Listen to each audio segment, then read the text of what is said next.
parlementaires debout. Rien qu'à UDPS. Les parlementaires debout. Rien qu'à UDPS. Rien qu'à UDPS. Rien qu'à UDPS. Fatih Zoua. Zoua Nayo.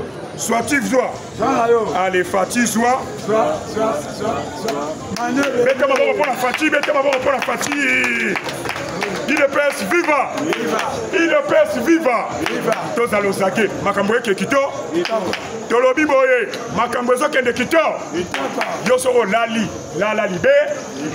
Biso Awa Tozo Sala Makambo Kito. Lala Libé là. FARDC. Naba Wazalendo. Monte à puissance. Mettez-le dans le Baroko Kabisote. La guerre sera longue et populaire. Yes.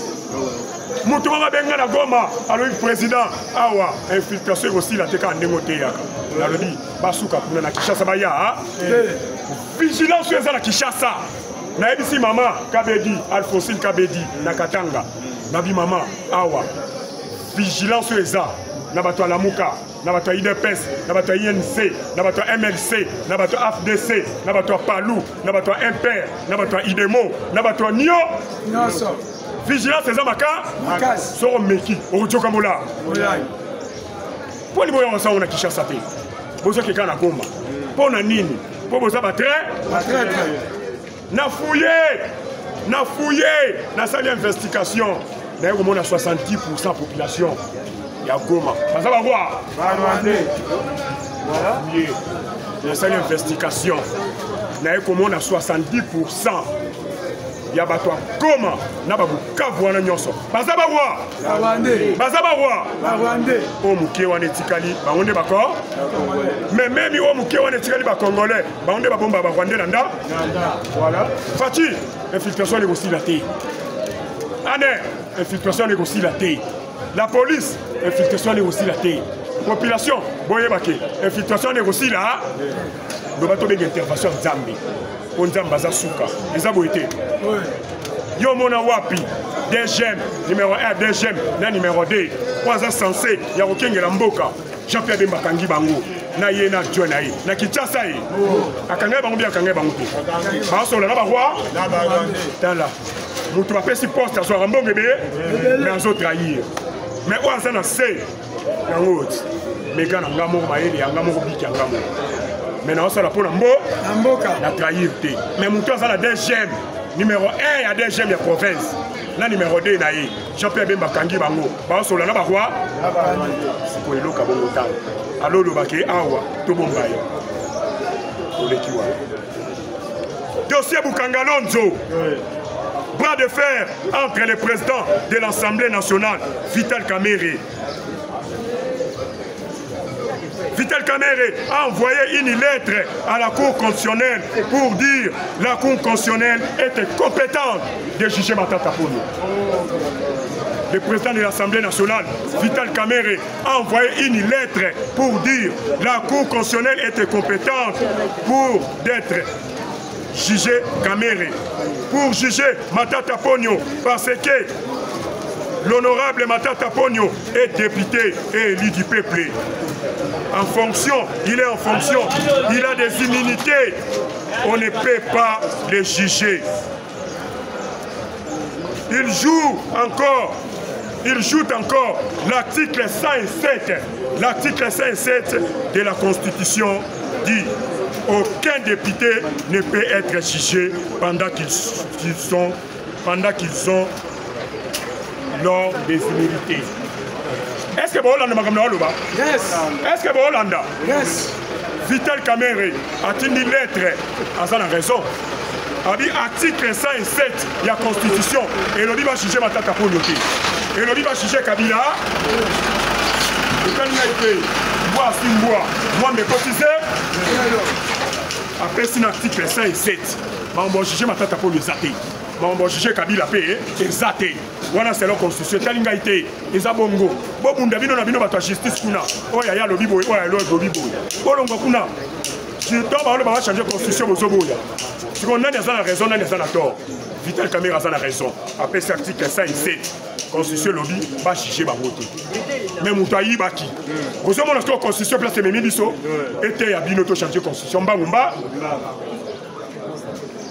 l'auditorat général militaire de la République démocratique du Congo des FARDC a envoyé une enquête, une requête pour retirer les immunités de Joseph Kabila pour des poursuites judiciaires.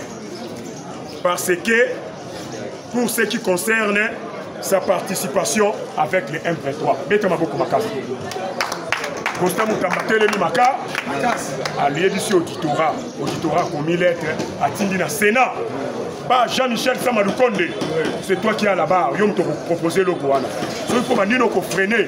Nga nazana onzoto nanzo encore posant de bolanga katangi nazana onzoto nanzo na obimisa ba secret nyo soro lingi ozala humiliété soit dossier wana composé plénière bolongola ba militaire Joseph Kabila après botinde na justice ça malukonde yonde mukonzi kuna composé plénière bengisa ba sénateur balongola Kabila ba humilié les aboyete soki tomoni ezo umela ça malukonde ça na problème grave tolobi boye Corneille Nanga vient de parler.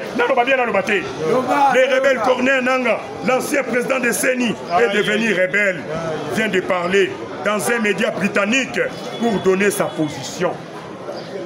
Corneille Nanga dit il va continuer sa lutte, même après la signature des déclarations principes. Il va mourir. Il va continuer, il va pas s'arrêter et il va continuer sa lutte pour chasser jusqu'à sa mort. Kindo Kende mona docteur wana bomsara mitu chichatre atala omutu ezabo été ozolo ndoto ba mais pourquoi ozolo bolobelaka libanda l'institution nyonso zana Kinshasa boya boto bokalibu bochoka mola au Kosibiso. Le 24 mars, meeting dans le stade des martyrs. Le 24 mars, meeting dans le stade des martyrs. Le 24, on a yaki, on a fait ce meeting. On a sokoli na ke na stade na Pandi. Na bina on fait la Corneille na. Non, c'est la Corneille na. Le meeting na stade. Le 24 mars, c'est là 7h, 8h. Na ke musala te likolo na otala. Keba. Faut pas s'assurer date inutilité. Nake on a fait dans stade 7h, 8h, 9h, 10h, 11h. Babé Ningai. Lumbe. Ah oyoyate. Là sur le cas kwanga. Na oyoyate na so c'est la meeting ya Corneille na. Ah libérer Mboka. Comment ça va libérer Mboka yoka. Tala. Na banque na sale loko te boya ko chambongo na banque. Kombo ko bébé. Parce que ba ke chambongo na banque ali. Oh, agent wa tena po. Aïdi ba tangoma ba. M23 na Corneille Nanga bazui camarade nanga azana goma azana jeep na ye bazui jeep ne yango ba otambolela nango oh la la so yebisanga yo zana camion otambola na camion minga ba botoli yango na maka bande de voyous jeep na ba otambola nango ya camarade nanga 4x4 wana ya mwindi wana ya camarade nanga azana goma ba botoli yango asala abandi kotambola nango jeep o M23 so tambola nango Bertin Bisimwa voyous Corneille Nanga, voyou, ba jeep otambola nango, bobo toli pa ba. Parce que banque yango, yo botoli jeep ya monde. Au sali banque, ngana zombo na yo chakuna kati. Est-ce que ça là? Ça là, tellement comme ça. Jeep otambola nango za camarade na ngai. Bobo toli jeep otambola nango. Siko bolo babo fongoli banque. Est-ce que ngana yo chambo mokunda? Ba ko yiba ya. Banque wana ba benga ngo. Banque FCC M23. Aya. Siko yeki sa banque wana OK chambo ndenge ni. Le gorbo le là. Tolo biboye. Corneille Nanga lobi, il va continuer pour chasser Félix Tshisekedi. Tolo biboye, Franck Diongo vient de lui parler aussi. Là on va bien dans le maté. Franck Diongo la répété à mingi. Au moni avant à quelle rébellion wana. Liste des gens, c'est pas Fatih. Bango nommé fils ministre. Non, on va bien dans le maté. Liste, les alliés de M. Fatih, Bango nommé vice-ministre, soit ministre. Tout à l'heure, à lobby nango, à quelques rébellions. Oh là là. Satan côté là qui est, n'est-ce pas?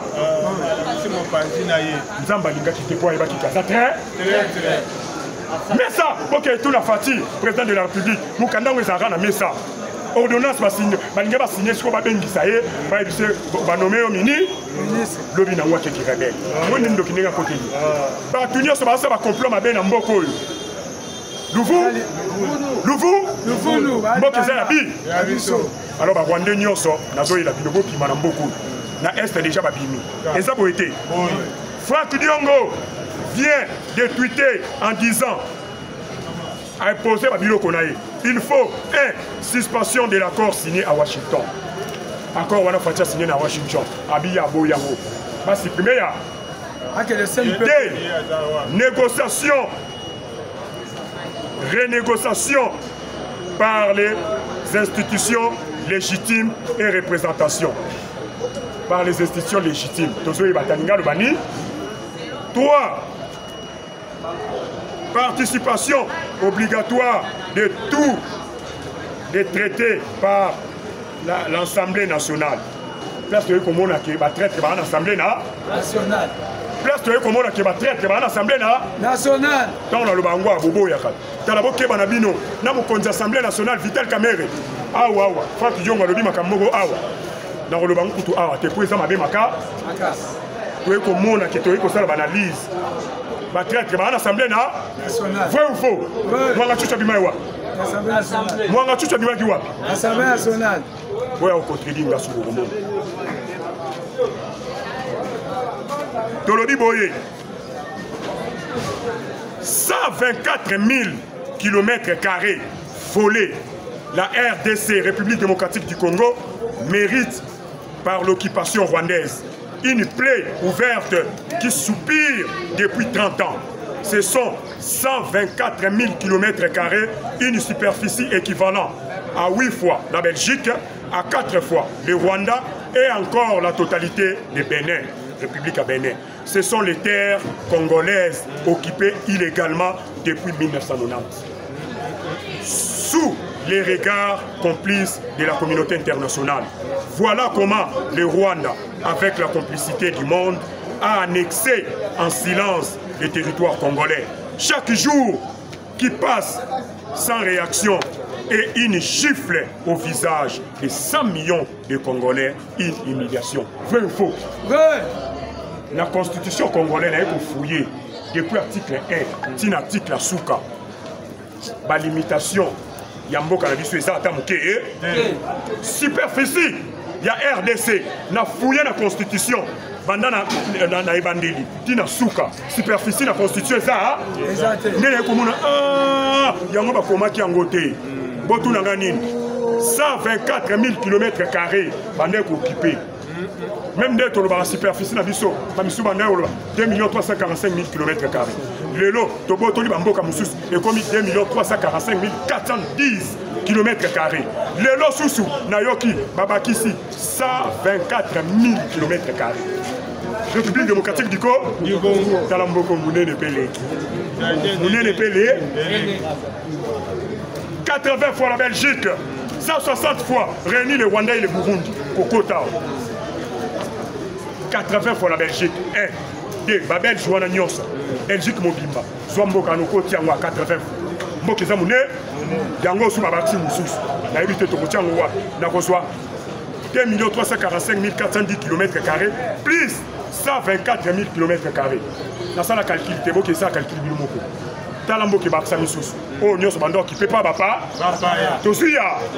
Tosuya. C'est Yosobo, il y a encore à Félix, dans l'Amérique. Surtout si il y a raté, mais il y a 124 000 km². 124 000 km². Soit Congo central division par 3. Il y a un monde qui va qui se sont pas. Il va so yo Vandia au solo. Ça, la calcul, il y a un mathématicien. Dans un ingénieur technicien, il y a 2 345 410 km², na 124 000 km². Sangi ça, tu combien combien? Bon, on fait ça maintenant. Tolodi Boye, le président congolais Félix Tshisekedi séjourne à Washington. Vrai ou faux? Azan à Washington, aux États-Unis d'Amérique. Bagamboye le capitaine, Batinde Linga vidéo. Nous avons un gang qui m'a dit papa, oh banane, ok, bah, tu vas faire une portière à Moutou. Mouka Tomboloko, Bakandi à l'étoque. Il faut la tala Moutou Moulaï, Ngaï, Fouadé. Son niveau de race, Kota Fati, Akangyo Bouenaki, Mouabouaki Oku. Sécurité, tala Moutou Kamoko, Bimba. on dirait que ça n'a pas été donc bimba la police paye wana camion la police car bon radar izotal la nzela nyoso facha ok Tolodi Boye le ministre de l'Intérieur, Sécurité et Affaires coutumières, Maître Jacquemain Chabani, est interpellé à l'Assemblée nationale. Il devra s'expliquer à la présentation nationale sur les traitements affligés à la population d'ici de Nord Kivu, qui se déplace dans l'autre ville du pays par les DGM. Le député national Patrick Namasiama, un initiateur d'une question, la violation, il considère la violation du loi du pays. Et ça, été. Balobi na nord, na sud, Kivu, DGM, azobi misabato. Bakende na mboka mususu. Donc, tout ni DGM. Mais problème des années, yo zana pour la kokengela, ko bimisa, pe koko tsabato. Ko basa légal. Mais ce que vous avez la bilora pour répondre à ni, dans la scope avec le ministre intérieur dans l'Assemblée, il faut expliquer. Numéro 1 DGM, il faut expliquer. Vous avez mis ça, vous avez dit pour nani, vous violez la loi. Comment vous avez dit ça dans Mboka, vous avez dit ça dans Mboka Moussou, et tant qu'il y a été beau pour un dialogue interne pour régler des causes internes profondes. Dialogue l'issous. Tel opposant sans conviction idéale. N'a pas bien dans le bâti. Dialogue interne pour régler des causes internes profondes. Martin Fayoul, Délice Sanga, Joseph Kabila, Moïse Katumbi, Olivier Kamitato, Nini, Baronio Sobapa. Baronio Sobapa. Bavandi on a au dialogue pour régler la cause il y a 4. Ils sont tombés de diplomatie à ma casse. Bango ka baso son assis. Sima. Bandu bato baso kende liboso. Bango baso son assis. Sima. Dialogue il y a nini. Peuple aza sous la sima na binoté, vrai ou faux? Peuple aza sous la sima na binoté. Bobima bo meka peuple. Bobima bo meka peuple meka force na yo yeba. Soki na zara na peuple ou pas. Bima, ça la marche. Ça la ville morte. Les aboyés, total et gosuka n'engeni, yango tolobaka, montuloko la baïté, c'est que nous allons pour la recevoir bango. Les lots, faut 50 à bien 100 ans. Papa, à l'objet de maman, toutes les provinces, c'est qu'on a tous dans 11 régions. Soit lobby boy. La province Nyonso, bateau si, vrai ou faux. Les lots yo, aux abîments, tout à la province, mon gosso qui koto, à ta quartier, mon kokout. Voilà mon kishi. Voilà mon kishi. Et ça, vous été. Tolobi Boye, nous allons continuer. Tracasserie policière, avenue Mwanda, quartier Mbetseke, dans la commune de Mongafula. Trop c'est trop. La population est maltraitée et dénonce l'insécurité. Des arrestations arbitraires et des amendes inutiles. Vrai ou faux? Population Mbetseke, trop c'est trop. La police est ça qu'on est ça moussalate. Pas policier bino. Pas pour vous dire salaire double été. Bossala moussala. Bossani yi.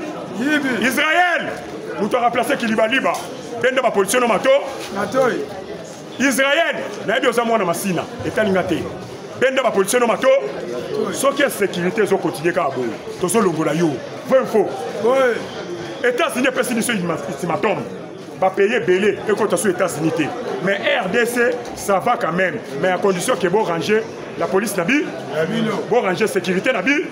Tout ça, on a un moment, il y a période d'observation. Ce que vous avez dit, Babylone connaît les 40 fait.